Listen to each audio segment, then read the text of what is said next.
अब हम आगे यहाँ पे बात करते हैं stock holders equity of a corporation. Stock holders equity of a corporation में बात हो रही है। Stock holders equity is increase in two ways. What are these two ways? Contribution by investors in exchange for capital stock, retention of profits earned by the corporations. अब यहाँ पे stock holders की equity, इसको भी हम further discuss करेंगे। Keep this thing in your mind. यहाँ पे मैं सारी चीजें कॉन्सेप्चुअली डिस्कस कर रही हूँ।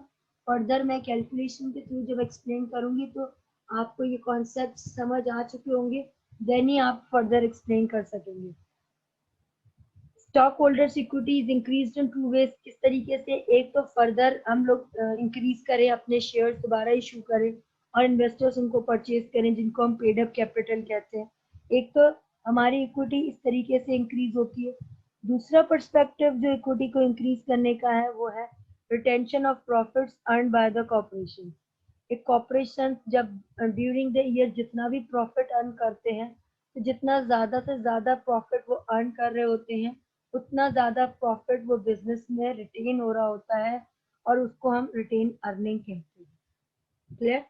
ठीक है। जब भी प्रॉफिट अर्न होता है उसका एक पोर्शन आप डिविडेंड के थ्रू इन्वेस्टर्स को, शेयर होल्डर्स को डिस्ट्रीब्यूट करते हैं। रिमेनिंग पोर्शन आप बिजनेस में रिटेन करते हो फॉर फ्यूचर इन्वेस्टमेंट। तो वो ये पैसा रिटेन अर्निंग में सेव करके रखते हैं। क्लियर?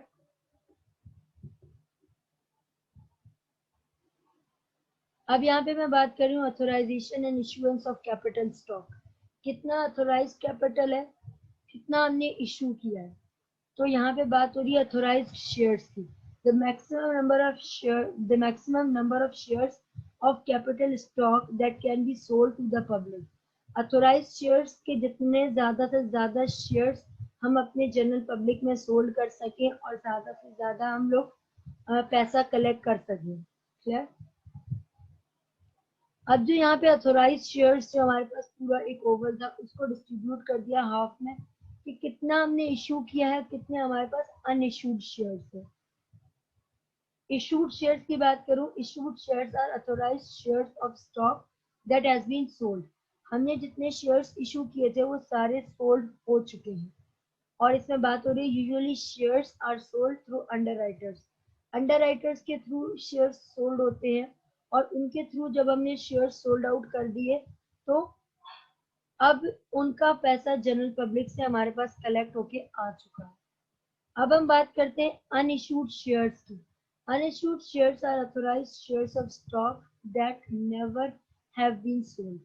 वो पैसा जो हमने जनरल पब्लिक में, लाइक हमने 1000 शेयर्स इशू किए थे जिसमें 800 शेयर्स उन्होंने परचेज कर दिए। 800 शेयर्स से हमारे पास स्टॉक का पैसा आ गया। 200 हमारे पास वो शेयर्स हैं जो हमारे पास सोल्ड नहीं हुए।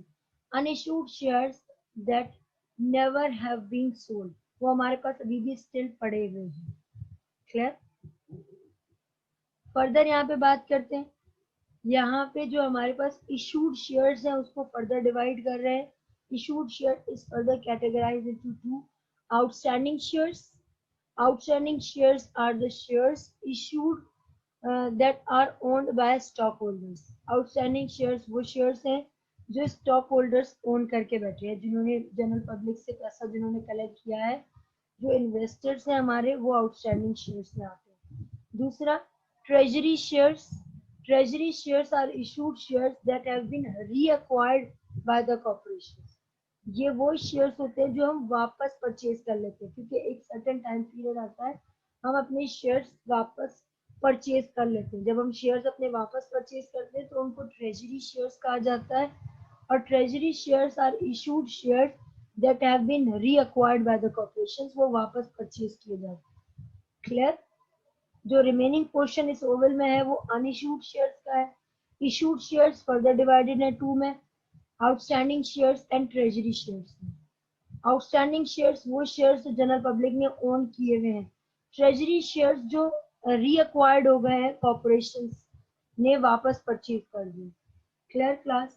I hope so this is the very important slide and I hope so इस स्लाइड में आपको कॉन्सेप्ट क्लियर हो गया होगा।